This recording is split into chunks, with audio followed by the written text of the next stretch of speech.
There was once a baker who had a shop in a small town in America. This baker was not a very kind man. He never gave his customers any more bread than necessary for their money, and he never smiled. But he was a very good baker. His bread was the softest bread that you could imagine. Sometimes customers paid for their bread and started eating it there in the shop. And his cakes, so yummies. His cakes were really delicious. People came to his shop from all over the town. When they walked down the street, they smelled the baker's. There was once a baker who had a shop in a small town in America. This baker was not a very kind man. He never gave his customers any more bread than necessary for their money, and he never smiled. But he was a very good baker. His bread was the softest bread that you could imagine. Sometimes customers paid for their bread and started eating it there in the shop. And his cakes, so yummies. His cakes were really delicious. People came to his shop from all over the town. When they walked down the street, they smelled the baker's wonderful bread and his delicious cakes, and they walked right into his shop. But not everyone came inside. Some people just stood outside the shop, smelling and looking in through the windows. The baker didn't like this. Their stomachs are full of the smell of my bread. I'm giving them a free lunch, and I get nothing for my hard work. He said to himself. Perhaps there's some way to put those delicious smell in bottles. Then I can sell them, just like I sell my bread. One winter morning, very early, the baker was in his shop and making bread. He wasn't singing happily while he worked. He was complaining to himself about getting up early, about the cold weather, and about anything that came into his head. In the middle of all this, he looked up and saw someone looking in through the window. It was a young man, wearing an old coat. He was looking at the baker's bread, and he was hungry. He was smelling the fresh bread and smiling. When the baker saw him, he felt very angry. That thief outside my shop has a stomach full of the smell of my bread. It's a free breakfast. I get nothing for my hard work while he steals my smells. The man didn't move. He just stood there, closed his eyes, and smelt the fresh bread happily. The baker was really angry now. He walked across the shop, opened the door, and shouted at the man. Pay me! Pay you for what? Asked the young man in great surprise. For the smells that you've stolen, replied the baker. But I've stolen nothing. I'm only smelling the air. Air is free, said the hungry young man. It's not free when it's full of the smells from my shop, replied the baker. Pay me now, or I'll call the police. When the young man didn't pay, the baker took him by the coat and pulled him through the snow to the judge's house. He knocked on the door. After a long time, the judge opened the door in his night clothes. He looked at the baker and the hungry young man standing outside in the street. It was 6 o'clock in the morning. What could be so important, so early in the day? This man is a thief. He stole the smells from my shop, said the baker. The judge was surprised, but all he said was, Come in and tell me your story, but first give me time to dress myself. He went back into the house. After a few minutes, he came back, and he took them inside. They all sat down together round a large table. All right, tell me everything. Baker, you start, said the judge. He listened quietly.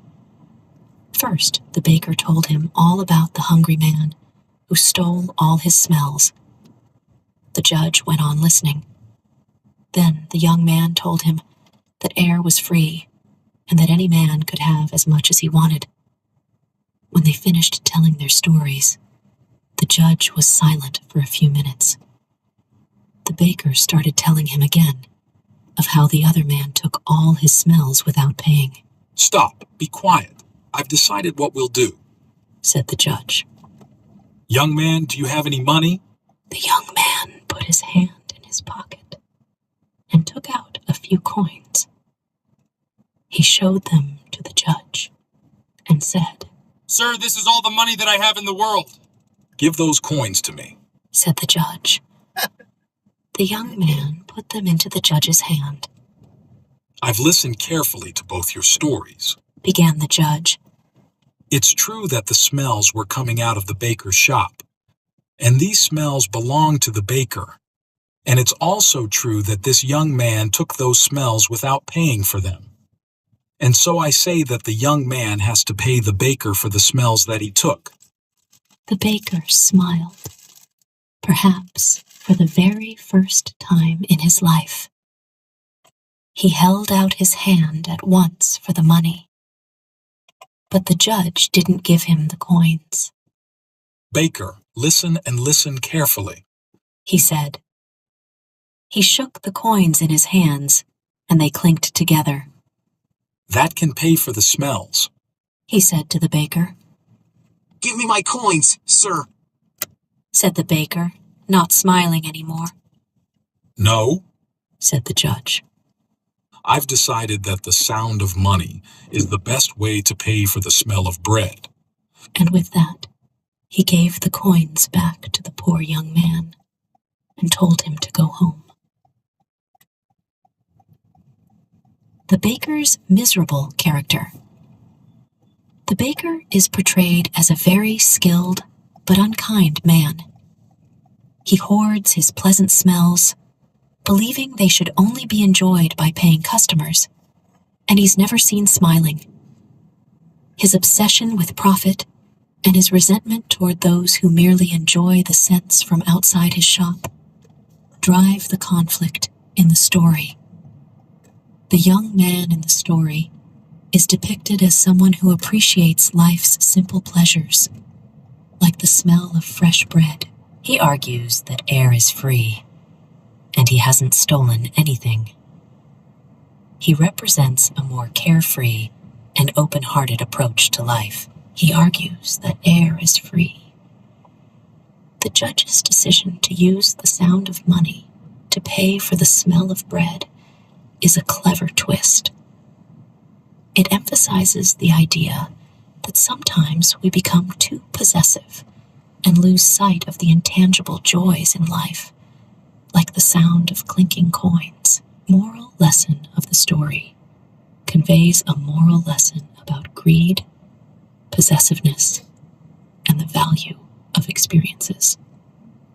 It highlights how we can become so fixated on material gain that we overlook the simple pleasures around us, which can be just as important. Overall, The Thief of Smell is a short and entertaining story that encourages readers to appreciate life's sensory experiences and consider the value of intangible moments of joy. Symbolism of smells. The story uses the sense of smell as a symbolic element. The baker's obsession with guarding his smells represents possessiveness and greed. Meanwhile, the hungry young man represents innocence and the ability to find joy in the small things in life. Ironically, the baker's obsession with profiting from his smells ends up causing him to lose money rather than gain it. His attempt to charge the young man for the smells ultimately backfires when the judge returns the coins to the young man. The judge in the story is portrayed as wise and fair. His decision to use the sound of money to pay for the smell of bread showcases his ability to see beyond material possessions and understand the intangible value of sensory experiences. The story has a light-hearted and humorous tone. Despite the baker's anger and seriousness, the judge's clever resolution adds a touch of humor to the story's message. The Thief of Smell indirectly comments on consumerism and the idea that some people value profit over all else. It suggests that a more balanced approach to life, one that allows for simple pleasures and shared experiences, can lead to greater happiness. While set in a small American town, the story's themes of possessiveness, appreciation for simple pleasures, and the consequences of greed are universal and can resonate with readers from various cultures and time periods. In summary, The Thief of Smell is a short, thought-provoking story that uses symbolism and a clever twist to deliver its message about the importance of appreciating life's simple joys and the potential pitfalls of excessive possessiveness. Good. Really good story. Really good story. The message is important. The message is important what they say. Anyways, happy Good Friday. Today is 6 o'clock. April 3rd. Wow, qué rápido. April 3rd, 2026. You guys enjoy your weekend. I hope everybody enjoy. I'm enjoy, so I hope you enjoy too. You guys have a really good day. ¿Qué está haciendo?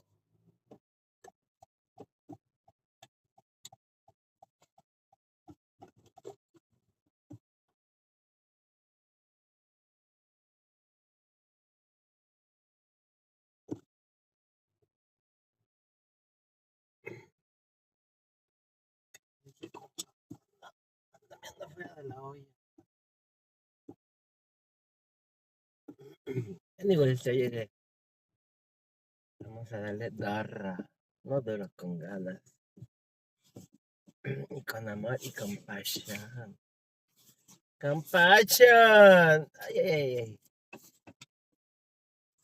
¿Qué trae ese tamal, güey? ¿O qué chingados quiere agarrar de los tamales?